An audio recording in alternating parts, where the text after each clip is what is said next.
Hello दोस्तों, एक बार फिर से आप सभी का हमारे चैनल रेजोनेंस इंदौर पे बहुत बहुत स्वागत है। एक चैप्टर अपन ने सक्सेसफुली कवर कर लिया है, metals and non metals. I hope आप लोगों को अच्छा लगा होगा, समझ में भी आया होगा। हम शुरू करते हैं हमारा दूसरा चैप्टर जिसका नाम है केमिकल रिएक्शन एंड इक्वेशन। इसका सीबीएसई में वेटेज थोड़ा सा कम है तो इसको अपन फटाफट से कवर कर लेंगे, ठीक है। और मैं वापस से वही बात मान के चल रहा हूँ कि थोड़ा बहुत आप लोगों को आता है तो हम थोड़ा सा फास्ट कवर करेंगे, ठीक है। और इसका वेटेज भी काफी कम है, पर ठीक है, हमारे लिए इंपॉर्टेंट है। हमारे चाहे 1 नंबर का क्वेश्चन हो या 2 नंबर का क्वेश्चन हो, हमको सारे अटेम्प्ट करके आने हैं, तभी तो हम full out of full marks score कर पाएंगे, ठीक है।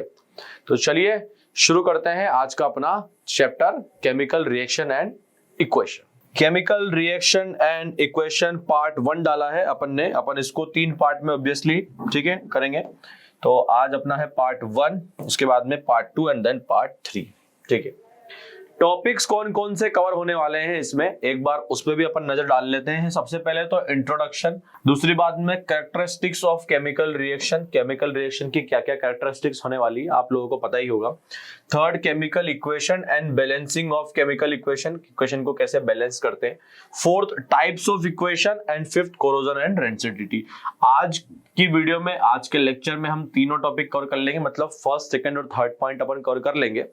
उसके बाद में नेक्स्ट वाले में स्टार्ट करेंगे इक्वेशंस के। इक्वेशंस कितने टाइप की होती है, जैसे कि कॉम्बिनेशन, डिस्प्लेसमेंट, डिकम्पोजिशन, जो भी आप लोगों ने पढ़ रखी है वो सब। और फाइनली कोरोजन एंड रेंसिडिटी। और इसमें अपन कोशिश करेंगे कुछ क्वेश्चंस वगैरह भी कर ले, क्योंकि जनरली इससे देखा गया है एमसीक्यू ही आता है, ठीक है। तो चलो शुरू करते हैं, फटाफट से पढ़ लेते हैं क्या लिखा है। हाँ, इंट्रोडक्शन में लिखा है कि chemical reaction is a process in which one or more substance are converted into new substance with different properties.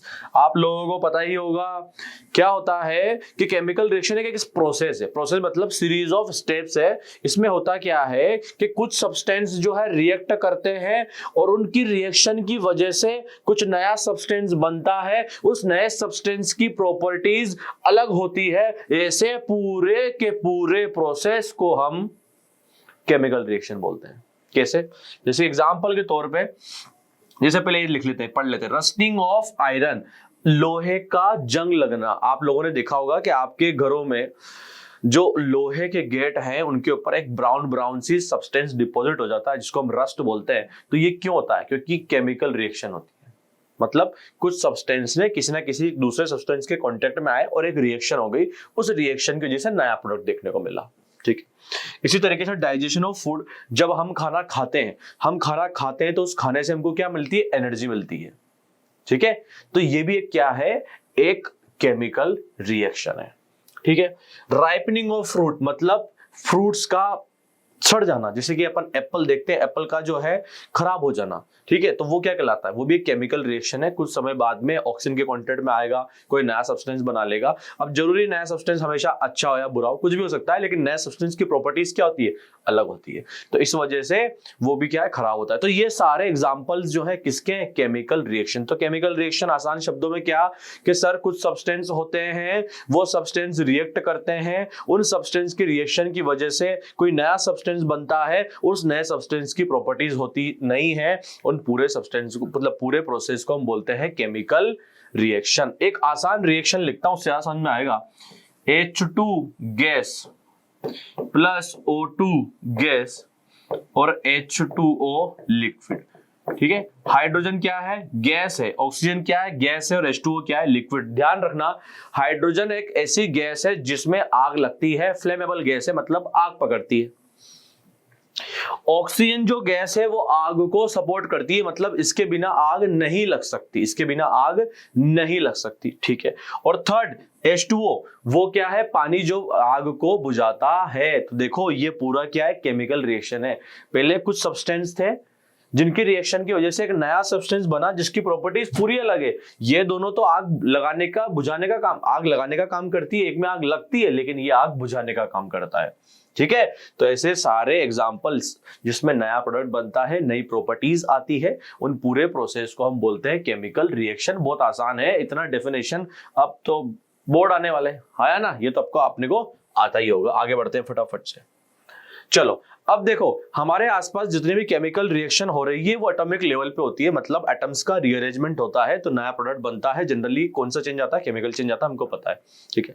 लेकिन कुछ कैरेक्टरिस्टिक्स है, कैरेक्टरिस्टिक्स मतलब हमको कैसे पता चले कि सर फलानी जगह या फिर ढिमकानी जगह या फिर चमकानी जगह एक रिएक्शन हो रही है। तो कुछ पॉइंट्स है, ये पॉइंट्स जो है जनरली देखे गए हैं कि अगर ऐसा ऐसा कुछ देखने को मिल रहा है तो आप समझ सकते हो कि फॉर सो एंड सो जगह या फिर सो एंड सो कंटेनर में या फिर सो एंड सो प्लेस पे कोई ना कोई रिएक्शन जो है चल रही है या फिर हो चुकी है, बट वहां पे कुछ ना कुछ चेंजेस आपको देखने को मिलेंगे। तो वो कौन कौन से चेंज है, देखो चेंज इन स्टेट, ये तो बच्चा बच्चा जानता है, स्टेट चेंज हो रही है तो आप समझ सकते हो कि वहां पे कोई ना कोई रिएक्शन चल रही है या हो गई। जैसे देखो यहाँ पे भी एक रिएक्शन हुई है, पहले कौन सी स्टेट थी, गैस, फिर कौन सी है, गैस, अब फाइनली कौन सी हो गई, लिक्विड। तो हम क्या बोल सकते हैं, ये कौन सी रिएक्शन है हमारी, मतलब ये हमारा क्या है, एक केमिकल रिएक्शन है, क्योंकि हमको क्या देखने को मिला, चेंज इन स्टेट। समझ में आता है। दूसरा एग्जांपल देखते हैं, इवोल्यूशन ऑफ गैस। देखो अगर आप क्या करते हो, एक कंटेनर लेते हो, उसमें आप लेते हो सल्फ्यूरिक एसिड, क्या ले रखा है आपने, H2SO4 सल्फ्यूरिक एसिड, और आप इसमें जिंक डाल देते हो। क्या डाला आपने, जिंक। हमको पता है कि जिंक H2SO4 के साथ में रिएक्शन करता है तो ZnSO4 प्लस H2 बनाता है। अब देखो अगर ये मैं वीडियो ये लेक्चर में जुलाई में डाल रहा होता 2023 में, जब हमने बोर्ड शुरू किया है, जब हमने क्लास 10 शुरू की है, तो आप लोगों को लगता है कि रिएक्शन कैसे हो गई। लेकिन क्योंकि अब हम एंटायर सिलेबस खत्म कर चुके, कहीं ना कहीं से तो खत्म किया होगा, मैंने नहीं किया हुआ तो क्या हो गया, कहीं ना कहीं तो खत्म कर दिया है, तो अभी अब तो पता चल गया होगा ये रिएक्शन कैसे होती है। क्यों, metal plus acid, salt plus hydrogen gas, ठीक है। चलिए अब हम बात यहाँ पे क्या थी, इवोल्यूशन ऑफ गैस। देखो यहाँ पे क्या निकल रही है, गैस निकल रही है। तो गैस निकलना भी हमको क्या बताता है कि कोई ना कोई रिएक्शन हुई है, ठीक है। तो ये हो गई, समझ में आ गई। थर्ड पॉइंट बोलता है चेंज इन कलर। इसका मतलब ये है कि जब कोई सब्सटेंस होगा तो पहले उसका कोई और कलर होगा और बाद में जो रिएक्शन होगी तो कुछ और कलर होगा। तो ये भी हमको क्या बताता है कि वहां पे क्या हुआ है, कोई ना कोई रिएक्शन हुई है, ठीक है। उसके बाद में change in temperature. Change in temperature मतलब रिएक्शन हो रही है तो वहां पे हो सकता है कि एनर्जी या तो लगे या फिर एनर्जी मिले, मतलब हो सकता है कि रिएक्शन कराने के लिए एनर्जी लग रही है, तो ऐसे रिएक्शंस को हम एंडोथर्मिक बोल देते थे, और किसी किसी प्रोसेस में हमको एनर्जी मिलती थी तो उसको हम एक्सोथर्मिक बोल देते थे, ठीक है। अब एंडोथर्मिक का एग्जांपल पूछ ले आपसे बोर्ड में तो आप आराम से बोल सकते हो आसपास हमारे फोटोसिंथेसिस, क्योंकि उसमें क्या है, photosynthesis is a process by which plants make their own food with the help of sunlight, और sunlight is a source of energy. तो ये एंडोथर्मिक।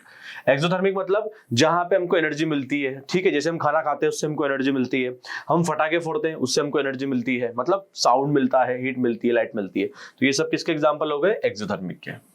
और अब तो बहुत सारे एग्जांपल पता ही होंगे अपन ने पढ़ा है तो, ठीक है। Final formation of precipitate. PPT क्या होता है, देखो ये याद रखना, प्रेसिपिटेट कब बनता है, जब दो एक्वस सॉल्यूशन, मान लो ये दो आपके कंटेनर है, ठीक है, इसमें कोई एक्वस सॉल्यूशन है A1 और इसके अंदर कोई एक्वस सॉल्यूशन है A2, ठीक है। जब ये दोनों रिएक्शन करते हैं, ध्यान रखना दोनों एक्वस है, मतलब क्या है, या तो इसमें पानी है या फिर ये मान के चले आप लिक्विड है, पानी में आपने डिसोल्व कर रखे, बट एक्वस में होना चाहिए, ठीक है। तो जब इन दोनों को आप डिसोल्व करते हैं तो इनके डिसोल्व होने मतलब इनके रिएक्शन होने पर, जब दो सब्सटेंस को आप जो कि एक्वस सॉल्यूशन में उनको रिएक्शन कराते हैं तो उनके रिएक्शन होने पर हम ये देखते हैं कि एक सब्सटेंस जो है वो नीचे जाके सेटल हो गया है, मतलब वो क्या है, इनसोल्यूबल है, और उसको हम बोलते हैं प्रेसिपिटेट। मतलब कि सर जब दो सॉल्यूशन कि जब हम रिएक्शन कराते हैं तो उनकी रिएक्शन की वजह से हमको एक इनसोल्यूबल सॉलिड देखने को मिलता है जो कि उस सॉल्यूशन में सेटल हो जाता है, उसको हम बोलते हैं प्रेसिपिटेट। और ऐसी रिएक्शंस को याद रखना, ऐसी रिएक्शंस को पता ही होगा क्या बोलते हैं, प्रेसिपिटेशन रिएक्शन। ऐसी रिएक्शन को हम क्या बोलते हैं, प्रेसिपिटेशन रिएक्शन। पता है, आसान है, कोई बहुत बड़ी बात नहीं है, ठीक है। अब जैसे याद कर सकते हो barium sulphate BaSO4 white precipitate होता है, कैसे बनता है, चलो एक लिख देता हूं। जैसे मान लो बेरियम क्लोराइड सल्फ्यूरिक एसिड के साथ में रिएक्शन करेगा तो यहाँ पे डबल डिस्प्लेसमेंट होगा और बनेगा आपके बेरियम सल्फेट और हाइड्रोक्लोरिक एसिड, ये और ये रिएक्शन कर जाएंगे तो ये हो गया आपके व्हाइट प्रेसिपिटेट, ठीक है। तो इस तरीके से कभी कभी आपसे पूछ लेता है। सिल्वर क्लोराइड वो भी एक व्हाइट प्रेसिपिटेट है। तो ये आपसे जनरली इस छोटे मोटे सवाल 1 नंबर में आ सकते हैं। हाँ, अब देखो हमने ये समझ लिया केमिकल रिएक्शन हो रही है, हमने ये देख लिया केमिकल रिएक्शन जो है कैसे पता लगाते हैं। बट देखो केमिकल रिएक्शन को लिखने का एक तरीका होता है, केमिकल रिएक्शन को लिखने का एक तरीका होता है। जैसे हमने कपड़े पहन रखे हैं तो कपड़े को पहनने का एक तरीका होता है। ऐसे थोड़ी ना है कि मतलब कुछ भी पहन लो, सलवार सूट ले लिया और उसके नीचे जींस पहन लिया। नहीं, ये तो फिर भी चल ही रहा है ट्रेंड, आजकल तो कुछ भी चल रहा है। हाँ, पर समझ जाओ मतलब कहने का मतलब ये है कि अपन को जब रिएक्शन को हम लिख रहे हैं तो रिएक्शन को लिखने का एक तरीका है और उस तरीके को हम बोलते हैं केमिकल इक्वेशन। केमिकल रिएक्शन को लिखने को तरीकों को हम बोलते हैं केमिकल इक्वेशन। आओ देखो क्या लिखा है, representation of chemical reaction using symbols and formulae of substance is called chemical equation. Chemical equation can be represented 2 ways, मतलब जो भी रिएक्शंस आपके आसपास हो रही है उसको आप लिखने के तरीके को बोलते हैं केमिकल इक्वेशन। डिफरेंस पूछे व्हाट इज केमिकल रिएक्शन, तो बोलना ये एक प्रोसेस है जिसमें 2 सब्सटेंस रिएक्ट करते हैं और नया सब्सटेंस बना लेते हैं। फिर पूछे केमिकल इक्वेशन क्या है, तो बोलोगे केमिकल इक्वेशन केमिकल रिएक्शन को लिखने का एक तरीका है। बहुत आसान, ठीक है। अब 2 तरीके पता ही होगा, वर्ड इक्वेशन और symbol equation.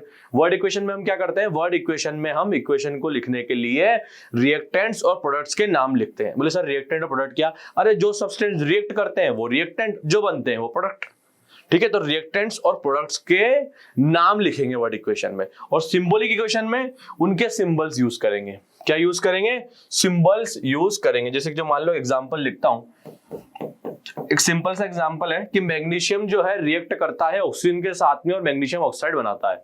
Magnesium react with oxygen and form magnesium oxide. तो उसको अगर मैं जो वर्ड इक्वेशन में लिखना है तो कैसे लिखूंगा, वर्ड मतलब नाम लिखना पड़ेगा, magnesium plus oxygen will give magnesium oxide. इस तरीके से एरो इसलिए लगाया है क्योंकि ये प्रोडक्ट बना है, जिस भी साइड एरो इंडिकेट करेगा वो क्या है, आपका प्रोडक्ट है, ठीक है। तो ये आपका क्या हो गया, प्रोडक्ट, और ये क्या हो गया आपका रिएक्टेंट। सिंपल सा फंडा है भैया, ठीक है। उसके बाद में अगर मुझे इसका सिंबॉलिक इक्वेशन लिखना हो तो सिंबॉलिक इक्वेशन में हम क्या करते हैं, अगर कोई एलिमेंट है तो उसका सिंबल लिखेंगे, कोई कंपाउंड है तो उसका फॉर्मूला लिखेंगे और बस आगे बढ़ जाएंगे। अब देखो मैग्नीशियम का सिंबल क्या होता है, Mg, पता होगा। ऑक्सीजन O2, मैग्नीशियम ऑक्साइड का फॉर्मूला MgO। तो ये इसकी क्या हो गई, सिंबॉलिक इक्वेशन, हमको आराम से आती है।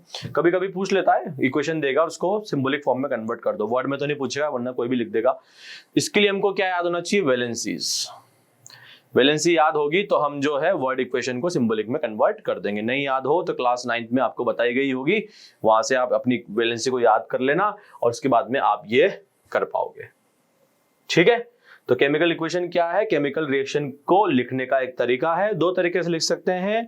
वर्ड इक्वेशन में हम डायरेक्ट नाम लिखेंगे रिएक्टेंट प्रोडक्ट के, और सिंबल इक्वेशन में हम उनके सिंबल्स लिखेंगे रिएक्टेंट्स एंड प्रोडक्ट्स के। और हम जनरली कौन सी फॉर्म में लिखते हैं, सिंबॉलिक फॉर्म में, क्योंकि ये इजी भी होता है और क्वांटिटेटिव आइडिया भी देता है। मतलब कि जैसे कि मैग्नीशियम ऑक्सीजन के कितने मोल्स रिक्वायर्ड रहेंगे वो चलो बात की बातें हैं, बाकी आप याद रखना बस कि हम सिंबॉलिक इक्वेशन को जनरली प्रेफर करते हैं। आगे बढ़ते हैं, बैलेंस्ड केमिकल इक्वेशन। देखो अब केमिकल इक्वेशन हमने लिख दी, मजा आ गया, रिएक्शन को लिखना हम सीख गए।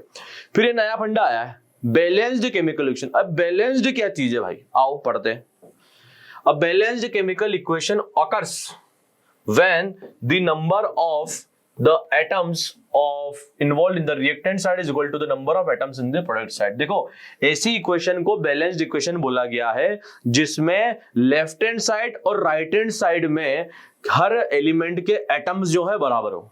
मतलब रिएक्शन चेक करो, अगर लेफ्ट हैंड साइड में उसके एटम, राइट हैंड साइड में एटम बराबर है, मतलब जैसे मान लिया एक रिएक्टेंट है A, उसके LHS साइड पे 2 एटम है, RHS साइड पे 2 एटम है, दोनों साइड 2-2 है। इसका मतलब ये जो इक्वेशन है क्या है, बैलेंस्ड, ठीक है। एग्जांपल से समझते हैं, ज्यादा समझ में आता है। एग्जांपल चलो मैं लिखता हूं एक छोटा सा, A3 plus B3 will give AB, 3AB, ठीक है।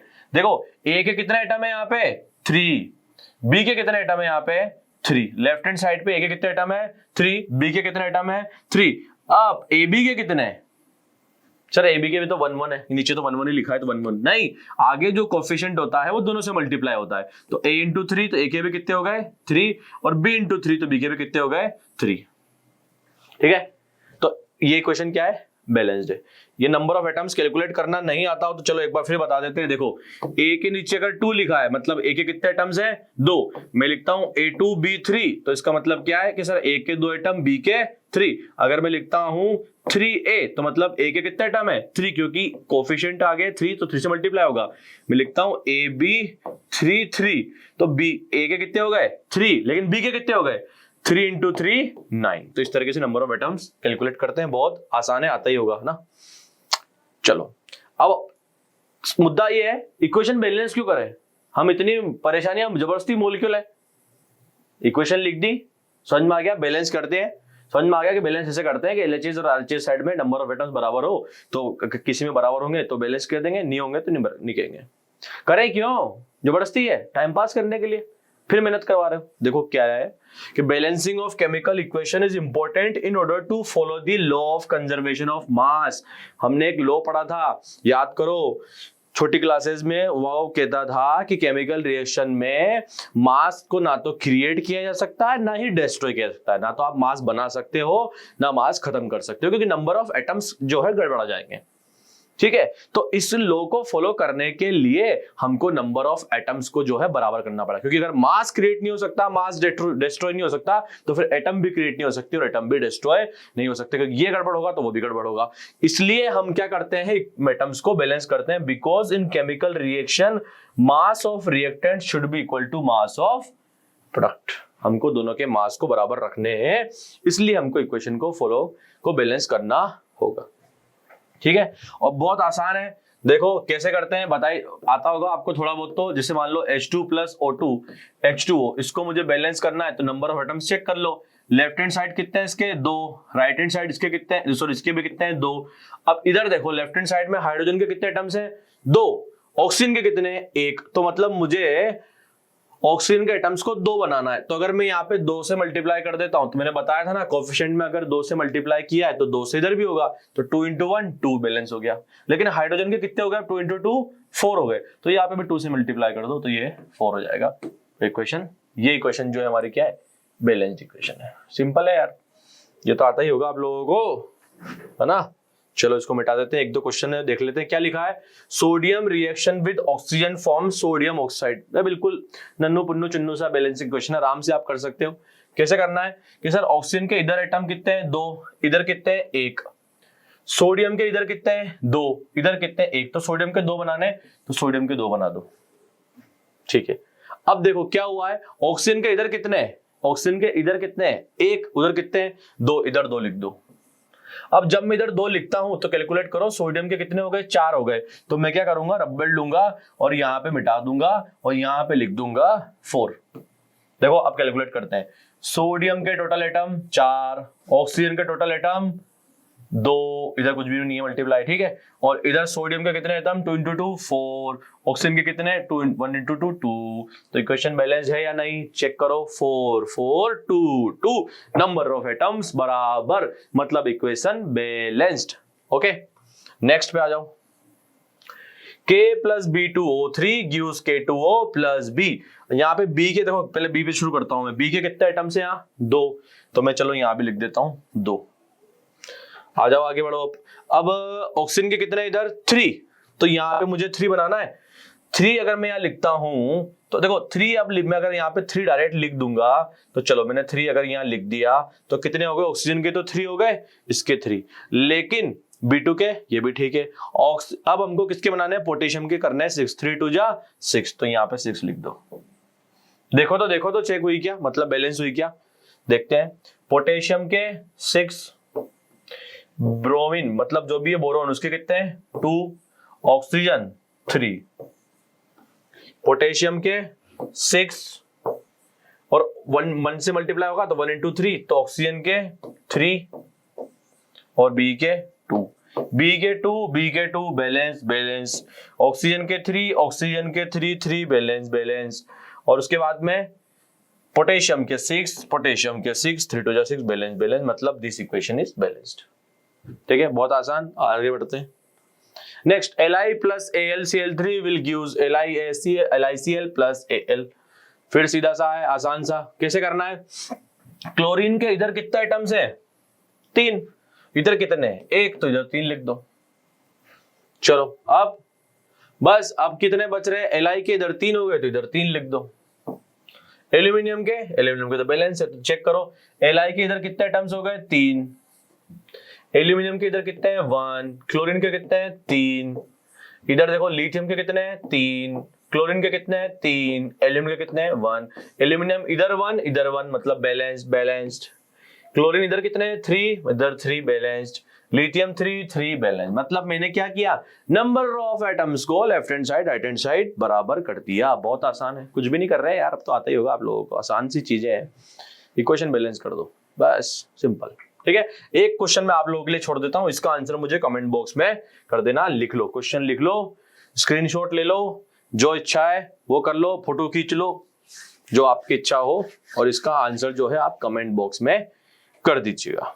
तो ये अपना बस इंट्रोडक्शन पार्ट था, जिसमें अपन ने आज देखा केमिकल रिएक्शन है क्या, उसके कैरेक्टरिस्टिक्स क्या है, उसको लिखते कैसे हैं, और बैलेंसिंग ऑफ इक्वेशन। ठीक है, यहां तक कि अगर अपन लेक्चर की अपन बात करें तो जनरली आपका क्वेश्चन जो उठेगा वो उठेगा बैलेंसिंग ऑफ इक्वेशन से। वो क्या करेगा, आपको इक्वेशन दे देगा, वहां पे कोफिशिएंट की जगह एक्स वाई लिख देगा और आपसे पूछेगा एक्स और वाई की वैल्यू बताओ। तो डरना नहीं, एक्स और वाई की वैल्यू मतलब ऐसे सोल्व नहीं करना अपने को बस इक्वेशन बैलेंस करनी है। आगे जो भी कोफिशिएंट आएगा वही उसकी एक्स और वाई की वैल्यू होगा। फटाफट से आंसर में टिक करो और आगे बढ़ो, बस यही है। ठीक है, यहां तक का टॉपिक जो मतलब यहां तक का अपना टॉपिक था, बहुत आसान। नेक्स्ट वीडियो में अपन शुरू करेंगे अपनी टाइप्स ऑफ इक्वेशन। ठीक है, एंड आई होप आप लोगों को ये लेक्चर अच्छा लगा होगा। एंड इस लेक्चर को अगर आप पसंद कर ही रहे हो तो आप इसको अपने दोस्तों के साथ में शेयर करो, उनको बोलो चैनल को लाइक करें, शेयर करें, सब्सक्राइब करें। मिलते हैं अपन अपने केमिकल रिएक्शन और इक्वेशन के नेक्स्ट पार्ट में। तब तक के लिए thank you so much and tata bye bye.